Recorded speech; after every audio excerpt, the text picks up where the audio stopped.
Hello, everyone. I wanted to talk about some of the kind of ideas I started talking about in the last video I made, and also some of the things that people said about the video. Um, One person pointed out, and this was good. He said that like shaming promiscuous women can be good for different reasons, and I agree with this, but I have more to say on it.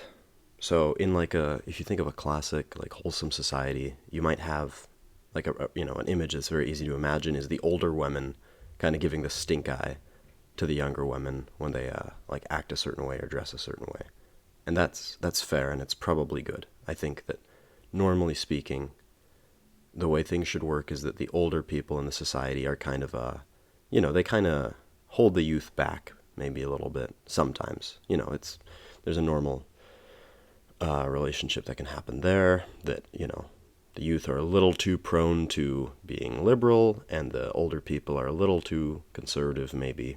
So there's kind of a dance there, but we have to be honest about some things when we think about shame nowadays. So first off, we're not a shame-based culture. The generation that would be the natural generation to shame people, which is the older people, the grandparents, were like the sexual revolution generation. So, like, shame does not work for us. Like, we don't have an older population that actually believes in some things being shameful. Now, that's not to say that no older people don't believe in shame. There's like old church ladies and stuff. But because we're not a shame-based culture, no young woman is going to care that some older church lady is accusing her of shameful behavior. Now there is the idea of like, well, the men can still shame it, and I get that. It still seems kind of weird to me. Like, if you imagine once again like a traditional society, if the men sat around and were just like, "Hey, those prostitutes, am I right? Aren't they bad?" Like, it's just kind of weird. Like, why are they thinking about that? And I'll talk more about that later. But kind of like, okay, women will say, like, they will call each other slutty or like adopt the title. So that, like, we're not a shame-based culture. It's not who we are anymore. I think maybe that would have worked once, but it's not realistic anymore. The second thing about this is that I think shaming works if there's someone who can fairly do the shaming, right? This is the whole whoever's without sin cast the first stone. The problem is there's really no one to shame anyone else. Like, basically everyone's messed up. So who are we to shame other people? Like, a really classic example of this would be Andrew Tate calling women slutty, but also like bragging about how successful he is, like, with women. Which is, I mean, I get that people think, people are like, well, bro, like the key that can unlock any locks is the master key, and the lock that can be unlocked by any key is a broken lock, and therefore slutty men are fine and slutty women bad. And I'll probably talk about that in a different video. But the point of this is that there's really no one who can fairly shame anyone else. Like, I talked a bit about like porn in the previous video. Like, the idea that the porn user has any right to call promiscuous women out for their behavior is ridiculous. It's like, sorry, dude, you're broken too. So, like, stop, right? And I want to be clear, because this was also talked about in that comment on the last video. The commenter was saying that he didn't believe that porn use and promiscuity were comparable, and I'll probably talk about that in a different video. Moving on to kind of more breaking down this whole idea of shaming. Who does shaming help? All right, so there's a few groups. There's like committed celibates, right? People who are not going to sleep around. The thing is, they're committed, so they don't need, like, shaming doesn't do anything for them. They've already decided they're not going to live that way.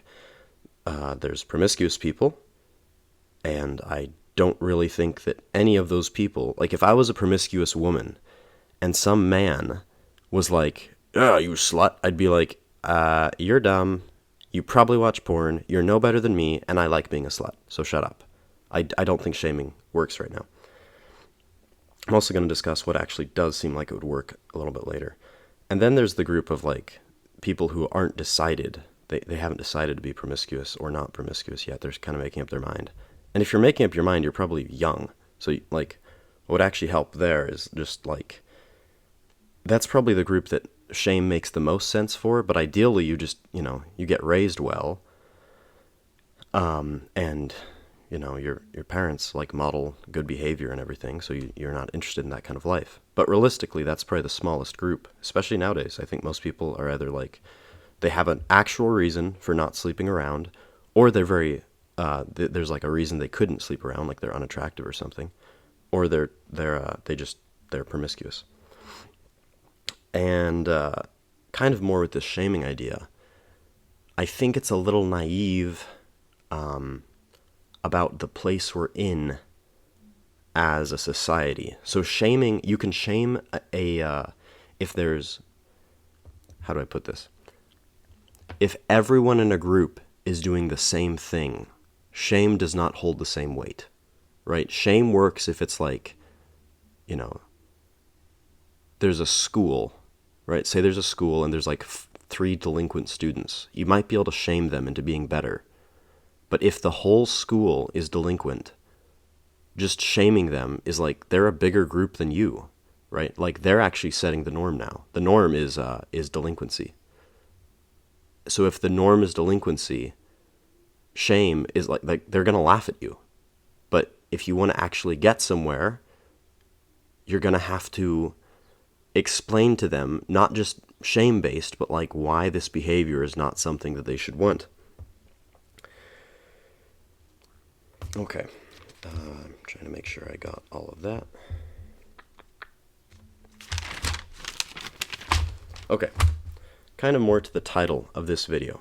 I want to change the whole way that we're thinking about this. Like I want to get rid of the image of like there's some dumb woman who's being dumb and everyone stands and points their finger and laughs and is like, haha, you slut, you're dumb. Like this is really messed up and very, like this is not going to get us anywhere. I'm convinced. Has it actually helped anything? What I want to, I guess, like change the way we're thinking about this is that we're acting like, okay, right, promiscuous behavior, all of that, people becoming like porn stars or prostitutes or anything, these people are deeply wounded, like very, very deeply wounded, to the point where they probably had something go very wrong earlier on in life. As a matter of fact, it's kind of a meme now when like, you'll see some kind of video, someone in the comments will say fatherless behavior as a way of like it's a joke, as if people choose to be fatherless. Like, yeah, there's probably a connection between the promiscuity and the fact that you didn't have a good relationship with your dad. That's tragic. It's not funny. It's not a reason to mock someone. Like,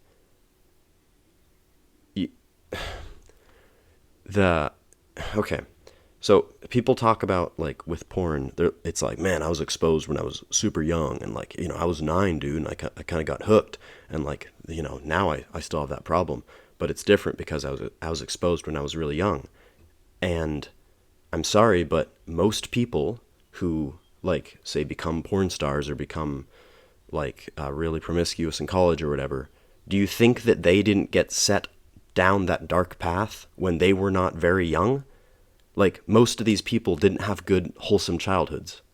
So, like, why is that the default approach, is to just, like, act like these are perfectly normal people who one day decided to become messed up? Like, no, they were raised probably in an environment that, like, would be very hard to not get messed up in.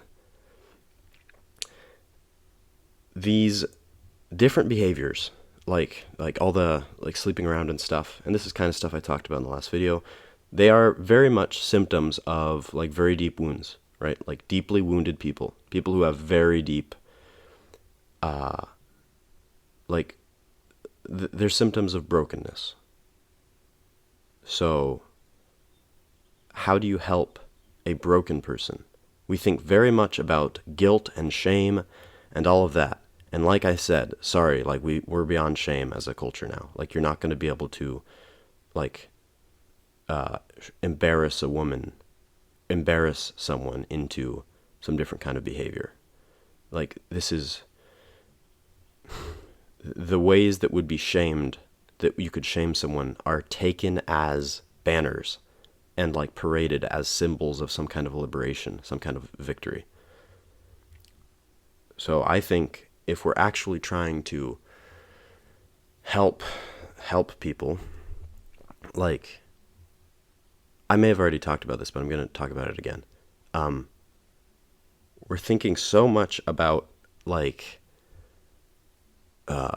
yeah, don't become this way. You know, don't like women need to not become promiscuous and blah blah blah blah blah. And it's like, I'm sorry guys, like it's messed up out there. I think we do a lot better to think about how you come back from some of this stuff and what the healing path looks like, as opposed to just like, oh well, you know, there's there's nothing to be done once you're in this, but you know, stay out of it, and stay out of it by shame or something like that. So regarding like realistically how these people would be helped, let's compare approaches. And keep in mind that, like I said, I think people who want to sleep around a ton and like become porn stars and all that, they're like deeply stunted people. Like they're tragic people. So how would you help someone who's deeply wounded? Well, I know what you wouldn't do, and it wouldn't be to point fingers and laugh, right? If someone's stunted in that, like kind of they're immature in a way, like their soul has not grown very much, they're like a child in some ways. Compassion, right? Compassion and a call to genuine virtue is going to work so much better. Like if you had a kid, and when the kid messed up, you laughed at the kid and told your other children to not be like that kid, like you wouldn't get anywhere, and that kid would be ruined. Like that kid would probably run away and find other people who were like it. But if you took the kid and you said like, hey, you don't want to do this. You're hurting people and you're hurting yourself too. And, you know, your life's not over though. There's a way back for you. I think you'd get a lot further. I'm trying not to repeat myself too much.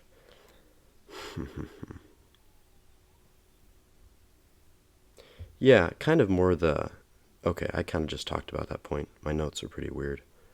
So the final thing I want to talk about is the actual possibility of redemption. Because what I see, like a bit ago, there was some article, and it was like, people were talking about it and getting mad, and some guy had married a woman, like the guy was a virgin and the woman was not, and he'd married her, and he like defended it in an article, and everyone like lost their minds or whatever.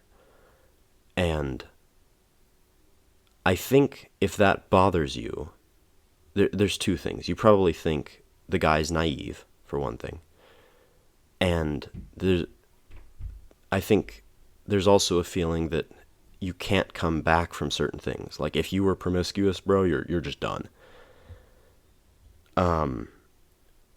That's not true though, is the problem. Like you actually 100% can come back from a promiscuous, like sinful porn star life. Like we're going to have to start thinking about like the arc of like deeply sinful, hedonistic, like porn star or prostitute to holy person. And as kind of a story, there's a very big deal saint named Saint Mary of Egypt, who was like a notorious, like she was a prostitute, right? And I won't go into the story a ton, you should read about it, but she had had a conversion, and she spent kind of like the remainder of her life in repentance wandering the desert. And wandering the desert is interesting because she, was very much presumably kind of a slave to pleasure, and then she becomes an ascetic. And there's an idea, and I love this idea. This idea like haunts me kind of, and it's that the greatest sinners become the greatest saints. And she's very much that sort of woman. But also, I like the idea that the way that you were specifically broken is going to be connected to the specific way you get healed, or like this, your specific, like your darkest thing gets reintegrated in the end into your greatest characteristic. So with Saint Mary of Egypt, there's like, she was a hedonist, and then she totally gave up, like, totally gave up enslavement to pleasure, right? And became an ascetic, like someone who was fully disconnected from any, she had left pleasure behind. So her weakness, which was, presumably, I don't want to assume too much about her, I don't know what was going on inside exactly, but just in general, the kind of story, like for a prostitute to become someone who's entirely absent from pleasure. And what's also important, I should have mentioned this earlier about St. Mary, is I believe it's said that she was actually like basically a prostitute for free. So she didn't necessarily even charge. So for that kind of person to then become someone very disconnected, very, very far from enslavement to pleasure, right, is sort of like what was worst about them becomes what is best about them, that sort of thing. There's also the kind of the humility, like, so if you think, like, I'm kind of trying to talk broadly, like how do you come back from like that life, that sort of life. So there's like kind of the asceticism of you probably have to give this up entirely. This is very established, that the alcoholic has to totally not drink for a while, and then maybe he can figure out how to drink well, how to drink the right way, how to not be excessive. And kind of with St. Mary, she goes on the full ascetic path after her life of sin. There's also like humility, like a humility that has to happen. This is, if you read about the woman, this is in one of the Gospels, the woman with the alabaster ointment who breaks the jar and